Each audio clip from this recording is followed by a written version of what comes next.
Sun City in the Northwest Province and more than 80 South African off-roaders were there to make their cars sing for glory and the 07 Sun City 400 title, the third race in the ABSA Off-Road Championship. The route at Sun City is always demanding, and this year they would be the added hindrance of a lot of dust. The area had been without any significant rainfall, thus the cars would churn up tons of dirt in pursuit of getting to the line first after 400 grueling Ks of racing. In the production car class, there was 23 points breathing space between champion Hannes Grobler and his navigator Francois Jordan and his Nissan Navara teammate Duncan Vos and Brandon Harkes in a Ford Racing Ranger. The route was tough, too. Every 2 years. You need a lot to survive. Proudly sponsored by Tiger Wheel and Tire. Vehicle and asset finance from ABSA, going the extra mile to get you financed. Sun City in the Northwest Province and more than 80 South African off-roaders were there to make their cars sing for glory and the 07 Sun City 400 title, the third race in the ABSA Off-Road Championship. The route at Sun City is always demanding, and this year they would be the added hindrance of a lot of dust. The area had been without any significant rainfall, thus the cars would churn up tons of dirt in pursuit of getting to the line first after 400 grueling Ks of racing. In the production car class, there was 23 points breathing space between champion Hannes Grobler and his navigator Francois Jordan and his Nissan Navara teammate Duncan Vos and Brandon Harkes in a Ford Racing Ranger. The route was tough. 2 smaller loops of 120 Ks and then a similar drive with a longer 40 K sting in the tail. Tailor-made to break cars and morale, not to mention the dust that was already causing visibility and mechanical troubles for drivers, navigators and team bosses. For Shamir Varayawa and Siegfried Rousseau, the rougher and tougher the better. He did win the prologue after all, and he was all over Grobler like a rash.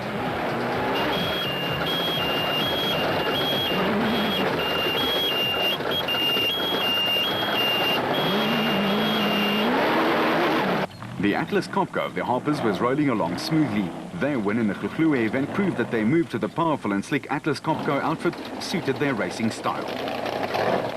But their teammates Gary Bertelt and Henry Costain were not going to let them have it all their own way. They'd also closed the gap.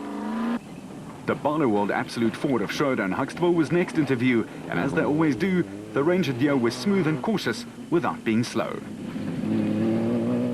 The Silwalts in their Silwalt Transport Sarco next charged past, up one position with the roughness of the route a big boost for the Space Frame vehicles. Defending SP class champions Woolridge and Schulthammer were cranking it up too and were hoping for a start this season after posting 2 DNFs. And they were also moving up smoothly. Mosaji and Bodhanya were still holding station in the top 10, with Silwalt and Muller in the second car right up their exhaust pipe. The big Rapsabat of Nardis Alberts and Colin Hunter was 7th in class after the prologue and were racing hard for the top 10.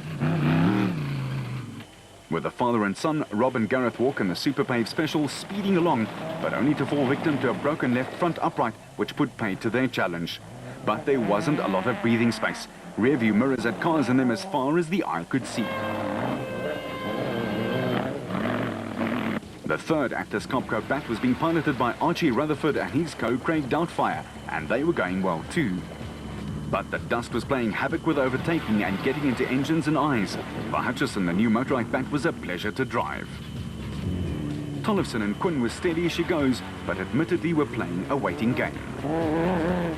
The brand new debut as Martian Groenewald sped by, already 5 places up from 21st. Their teammates, the Cries, were next, and they were shooting for a hat-trick of wins in Class B.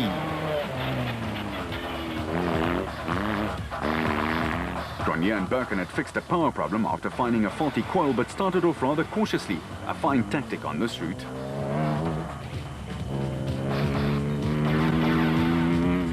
The Adenko lads, the Besaidnoids, were ploughing along, looking for a podium in Class B. With Bevan Bertelt and Robin Houghton in the second Castrol Toyota ticking along but running into early trouble. This time the car overheated and they'd also lost the power steering, which in turn made Bev overheat.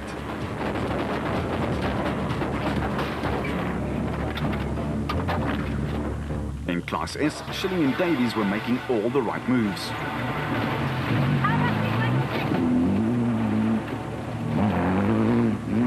Harkes and Moore didn't have a happy start, and it continued as they struggled to find a semblance of rhythm.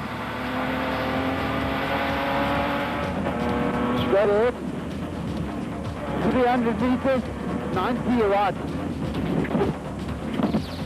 The BB Auto Nissan outfit has 2 cars entered, and Andre Duplessis and Jan Knox were up from 40th to the top 15 and were very consistent with their lap times. They were also dust and ever-increasing heat. The De Bruins and the McLaren XL dealer team Toyota had started 63rd after the prologue, but they provided the drive halfway through.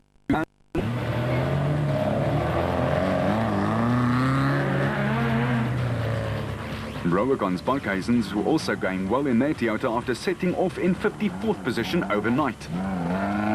The Ford outfit back at the designated service point was starting to smile as word filtered through though that they were going well. Beckham and Santoro challenging in Class E in their diesel Ranger. While Kutsiela Beskachny was having the drive of his life all on his own lonesome in the Raysonics Nissan after his co-driver had to return to a burnt-down home overnight. The Kuns and their steady Landy were again doing their thing with great success and were on their way to a solid finish.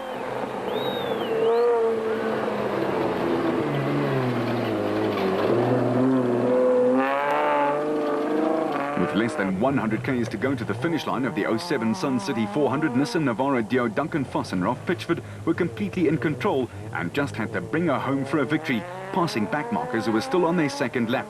These 2 men were flying along. And in the special vehicle class, Alfie Cox had passed 17 other cars on a storming run. Woolridge and Scholthammer were next, and they themselves also had a superb drive.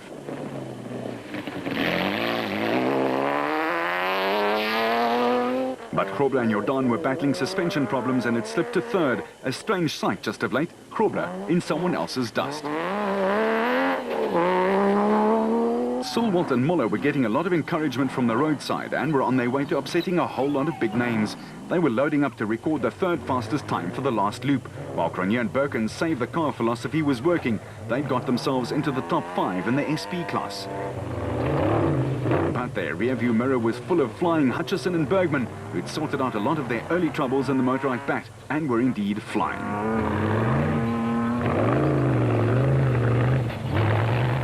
The same could have been said about the new Total Motorsport crew, Naim Mosaji and Rayon Bodjana. They were strutting their stuff and climbed 2 places in class. Tollefson, who is a mountaineer in his spare time, and Quinn were also very consistent and picked off cars in front of them with regularity, while others dropped out ahead, and behind them, Marsh and Groenewald were up from 21st to 9th overall. While their teammates Whitehouse and Langton complaining of oversteer but were right behind them, also up 13 positions. And the trio of Regent cars was completed by the father and son combination Jan and Hendrik Kraai, who were leading Class B. Schroeder and Huxtable were up to 6th in the production.